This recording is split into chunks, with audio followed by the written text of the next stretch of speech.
Good morning, Dubai. Welcome back to the Lovin Dubai show. Our top stories: punches thrown. Emirates says London Heathrow is incompetent. Yikes! And we'll also be talking about a family of 3 residing in Dubai who have tragically drowned in Oman over the Eid holidays. Also, an update from the police. Stop posting your holiday stamps on the gram. If you could possibly imagine someone not doing that. For good reason. I mean, that just sends shockwaves through my body. And we'll also be talking about a few events that'll give you the ultimate Dubai weekend vibes. What weekend plans for you, Casey? What weekend plans for you, Simran? Did your voice just go up an octave when you asked me that? Why is that? Are you feel uncomfortable at something? What's going on? Wow, that was deep. My voice went up too, so maybe we're both uncomfortable. What's happening this weekend? Do you think, as people, you give tells when you're not being genuine? So right there, I felt uncomfortable. So my voice went, "What are you doing?" I don't know what I'm doing. What is your plan? Yes, I think that happens. Yeah. Like when you, when someone goes like, do you think this guy likes me? And you're just like, yeah, for sure. And then you look up and you're like, he really likes you. He's just not calling you because his dog is sick. But those, I think, are like the giveaway tells. Exactly. There's always a giveaway tell. You look up to the left, I think, to hide something because you're trying to think of your story, or you give too much eye contact. Yeah. Ooh. Too much eye contact is the stickler. Okay, I'm a little worried about these. You know how much you can read a person's behavior? Why are you worried? That's worrisome.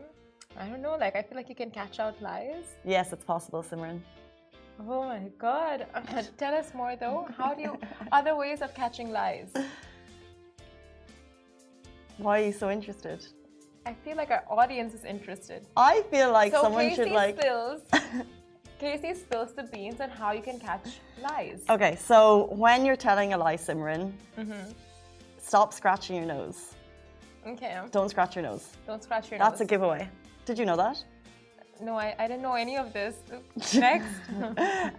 If your voice changes, that's also a giveaway, according to the FBI. And also, if you look up or look sideways, it looks like you are looking for your story. However, because I'm aware of these, if I'm talking to someone, sometimes, and I'm a very, I believe, honest person. Like, I don't lie. I don't think I do. Yeah. But, like, I'm aware of these, so I'll always give too much eye contact to someone. Not lying. And it's like, don't scratch your nose, don't. Don't scratch your nose, don't scratch your nose, don't scratch your nose. You're fine. Do you think you give away your tells when you're not being totally honest? I think there are people who purposely give away tells when they're not being honest because they want to be caught. You know, there are people like that. But I don't know. Personally, I don't know if I do it or not. But Simran's never been caught. Let's jump into our top stories. Punches thrown. Emirates says London Heathrow is incompetent. Guys, get the popcorn out. Are you flying through Heathrow this summer? Because Emirates has your back. Basically, what's happened in the last couple of days, London Heathrow announced they wanted to limit passengers flying through their airport this summer in peak travel periods, and basically Emirates isn't having it. London Heathrow announced an unprecedented flight cap on the number of passengers to come through per day. Now, the airport demanded airlines reduce their passengers and give airlines just 36 hours to comply. In total, the cap would limit passenger traffic to 100,000 per day, which according to Emirates represents a 50% plus daily passenger at the airport. Now, Emirates rejects this demand and gave us a glimmer of what goes on behind the scenes in a strongly worded press release. Have you read it? I would get on to Lovin Dubai now because we can't go through all of it. But in terms of like behind the scenes, we're seeing start, middle and end of what happened. London Heathrow gave this announcement. So imagine an airport has, I'm going to make up a number, 1 million capacity. They've effectively cut that to 500,000 and they've given airlines 36 hours to comply, and after that 36 hours, they say they're going to take legal action. Emirates rejects this. Emirates is calling them incompetent. Emirates is basically saying they've plucked this figure out of thin air. They use these words. They said their communications not only dictated specific flights, and that they said we should start throwing out passengers, and they've threatened legal action for non-compliance. I mean, I don't see where Emirates is wrong with this. It's just like I'm surprised, first of all, that they are calling out Heathrow Airport. But all their points are so valid. Like, for example, basically, so in their statement, they wrote at London Heathrow Airport, our ground handling and catering staff, run by Donata, part of the Emirates Group, are fully ready and capable of handling our flights. So the crux of the issue lies with the central services and systems which are the responsibility of the airport operator. So blatantly saying like our people are competent for this, they're well equipped to handle the passenger traffic, but the airport staff isn't. The central airport operations just is not able to handle it. So you guys need to figure that out and not put it on the airlines. Exactly. So they're saying we can handle it. They're also saying the signs for a busy travel period have been there. So what Emirates have been doing, they've been training pilots, they've been hiring. We saw the signals from Emirates in the last 2 months. They issued a statement, we talked about it yesterday, being like, book your flights because it's going to get busy. Exactly. They literally issued a statement to the public announcing this. And then they're basically saying London Heathrow is incompetent. They didn't choose to invest in time and now they're throwing it back on us. And they've also, what they've done in their statement, they've tugged on the heartstrings a little bit because obviously we're all traveling home. Maybe it's the first time you've been doing kind of the big long haul travel this summer via the UK, maybe not stopping in the UK, but you could be going onward bound or whatever. And they're basically saying, how could we possibly arrange this complex intricacy of pulling all of these flights? And then also all these people who've booked months in advance, how could we possibly do that? That's so true. And I mean, I would say, both parties concerned need to, see where this went wrong, that went wrong. But in this, it's kind of, of course, like Emirates said, like you said, they had all this time. They knew well in advance what was coming, what was ahead of them for the summer holidays.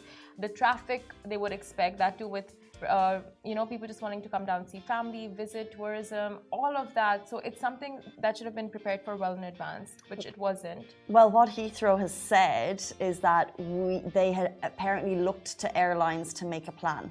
I don't have the full details of was it contracts or what was asked, or if they got together in a room, maybe had some lunch, let's make a plan, guys, who knows what happened. But they said they looked to airlines to make a plan over the last couple of months. Nothing concrete was formed, and now it's led to this. 36 hours to comply, that's the crazy, that shows lack of planning. Very true.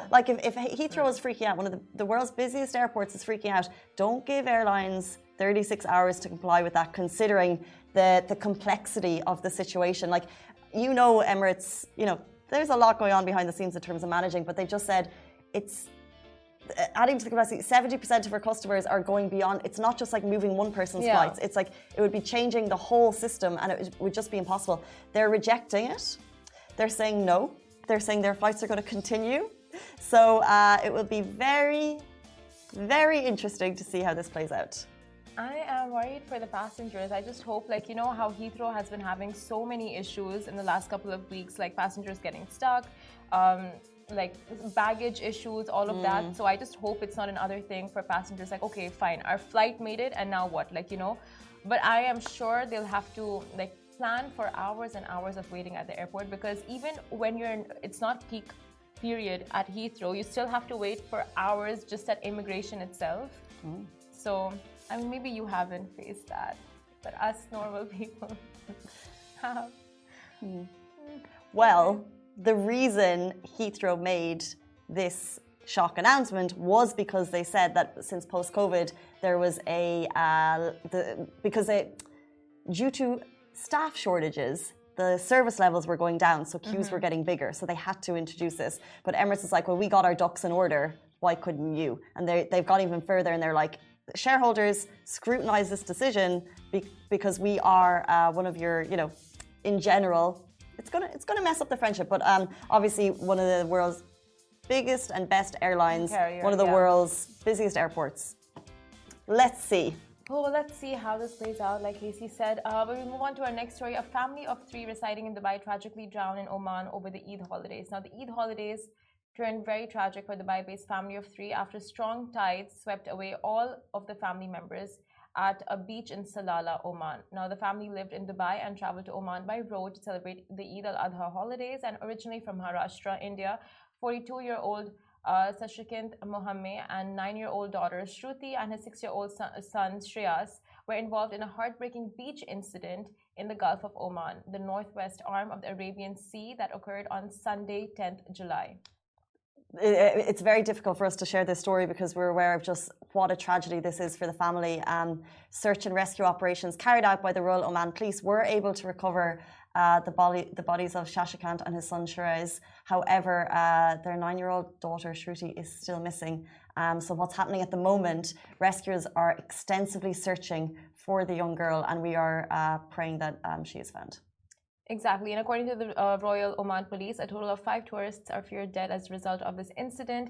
And of course, our thoughts and prayers are with the families of the victims involved. Yeah, I think as we go into the weekend, it's worth thinking of the family, and our thoughts and prayers, especially from Lovin Dubai, are fully and wholly with their friends at this time. We shall move on. Our next story is a message to anyone who's going away on their vacation, on their holidays, and the message is stop posting your holiday snaps on Instagram. I mean, Instagram would go out of business, but there's a good reason for this. It's actually a message from Dubai Police and Abu Dhabi Police, and in as many words, they've basically issued a statement for anyone traveling this summer. Posting your holiday pictures could actually lead to a break-in in your home. I get it. The announcement comes after an influencer reported a break-in after they shared snaps and also their travel dates on the gram. Travel dates, ooh, that's a tricky one. But I mean, if you stay in a villa, do get cameras, security cameras.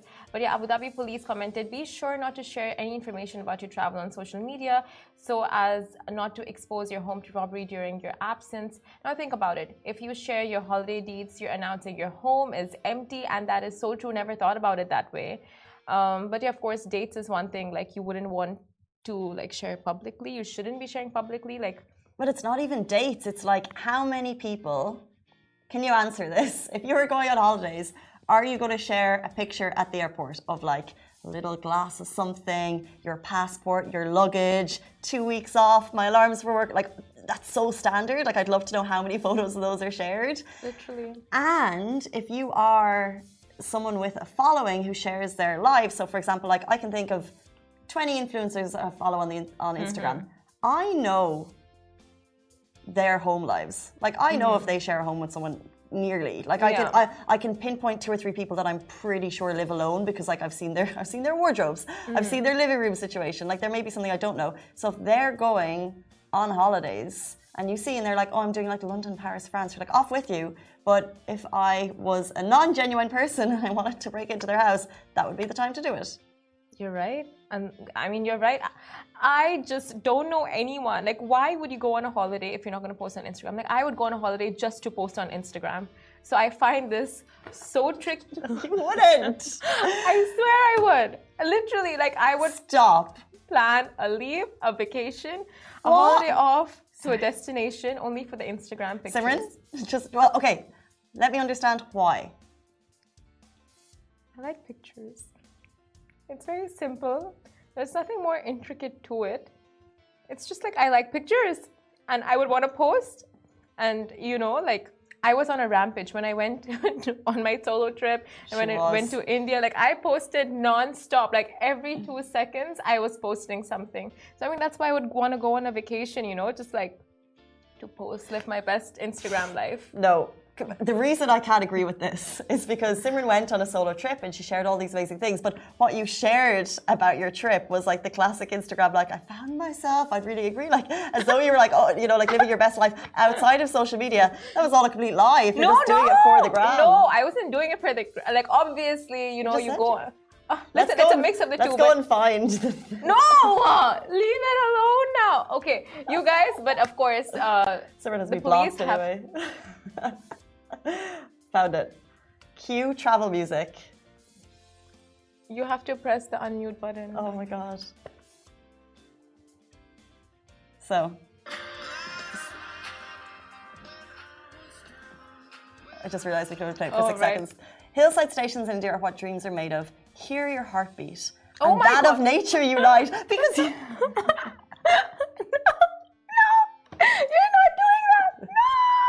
Only because you just said hear the heartbeat of nature, and I'm just wondering how can you get the nature and the Instagram? But the point is, like, yeah, I like posting videos and pictures of my holiday travel, so it's... I get that, and I do too. A little bit of a humble brag, but it's to choose the destination based on the Instagram that I was having issues with. No, not based on Instagram. It's based on where you want to go, what I want to do, but then obviously when I'm there, I would want to post the pictures. That being said, the Dubai police and Abu Dhabi police, like, of course, the UAE authorities alerting us, like, of this very, I mean, you wouldn't really think of this, of, you know, like, oh, I'm traveling and my house is going to be, you know, like, unattended to, anyone can break in. So that's a good thing to have on the back of your mind anytime you post something on social media.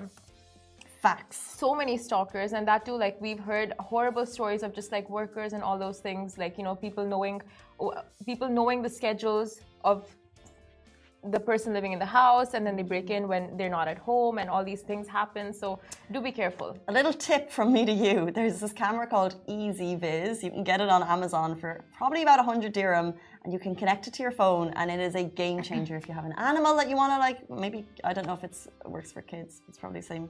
But, like, it tracks the little doggy around the house. It's great. Oh, nice. Yes. But don't leave your doggy alone if you're traveling. Doggy daycare centers. No, that's what they call doggy daycare centers. Yeah. Actually, speaking of doggy daycare, we just spoke about a new one that's opened in Al Quoz. Their name is Zoomies. Yeah, so it's just opened in Al Quoz. It's this huge facility. It's meant to be state of the art. So if you're looking for doggy daycare this weekend, head to Zoomies. Zoomies. Doggies get the Zoomies. Oh, cute. Oh, love dogs. Anyway, you guys, a few events. I'll give you the ultimate Dubai weekend vibes. Now, the long Eid weekend was fab. All our pictures are on Instagram if you want to check them out. Yours aren't. I did, I shared some. Oh, you did? Yeah. I need to see, I need to stalk. But we need to move on from the Eid holidays, of course, because now that's over and we, of course, you know, move on with life. And that being said, partying does not need to stop. And here are a few cool spots that are bound to help you vibe this weekend. So this is a fun one. The UK's favorite garage band, Garage Nation, is hitting the town with some of its funky vibes on Saturday, 16th of July at P7 at the Media One Hotel. Media One is always a vibe. If you want to do something a little bit different, go on a paw-adorable walk for the usual desert doggy walk. This is by Stray Dog Centre. They're doing it on Saturday and Sunday, so you can bring stray dogs for walks. I actually think you can give a little donation as well to help them keep going. Oh my God, I want to check this out. Walking dogs, oh, as long as they don't bite. Now, you can also, for kids, there's something to do with kids.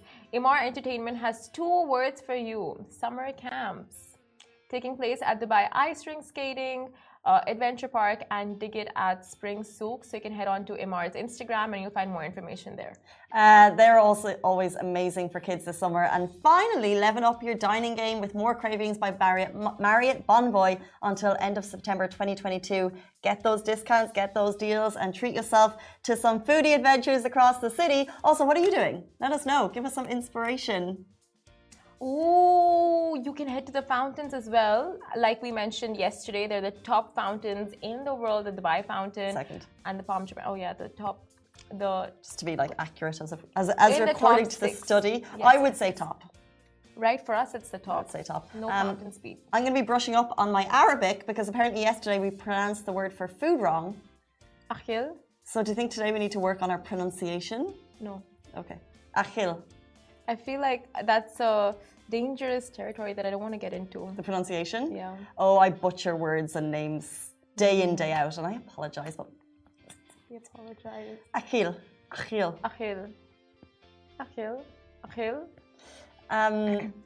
Do you guys want to speak Akhil. in the monitor? Akhil. No, Shahir. Ali, do the pronunciation.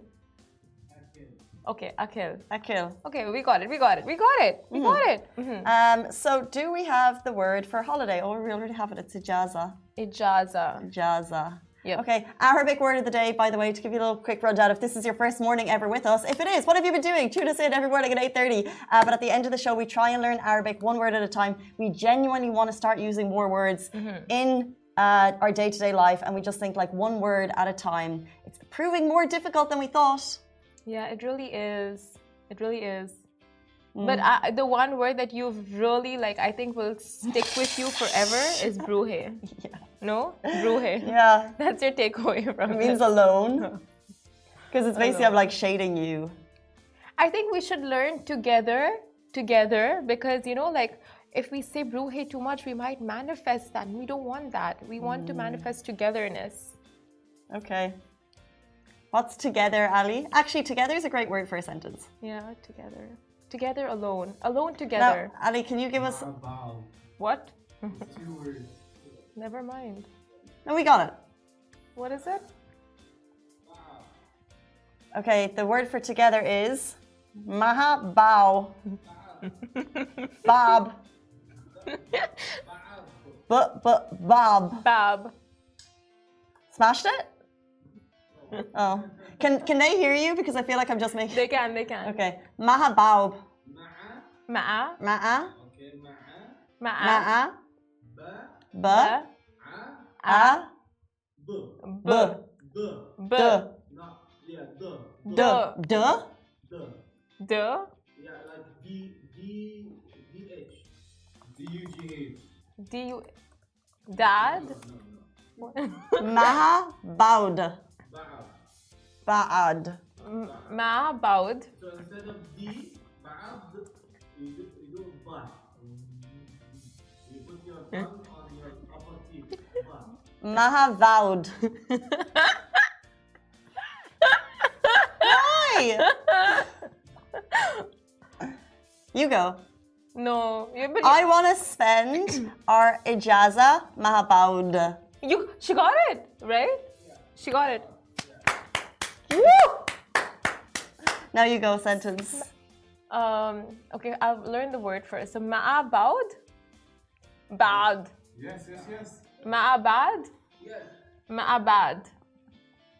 Let's be bruhe mahabad. This ijaza. Oh! Yes! We just... Nailed it! Nailed it! If you have a word you would like us to learn, please In your let us sayara. know. In your sayara. Do you have a Jamila sayara?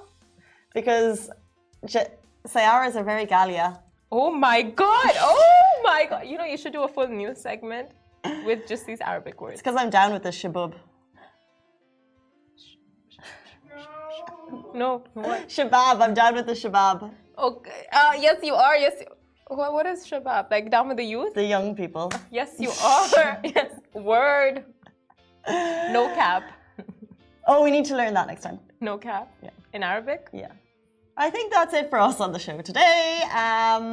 That's it for you guys as well. We're sorry. Apologize.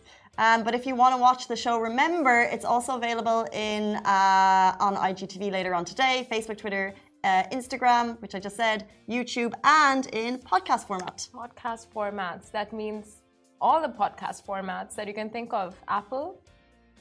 I thought you say the next one. Anchor. Spotify. Angami. Angami. And Podio, And our Podio. favorite one. Guys, that is it for us on the Lovin Dubai show. We'll catch you on Monday morning. Have a brilliant weekend and we'll see you then. Bye-bye. Bye.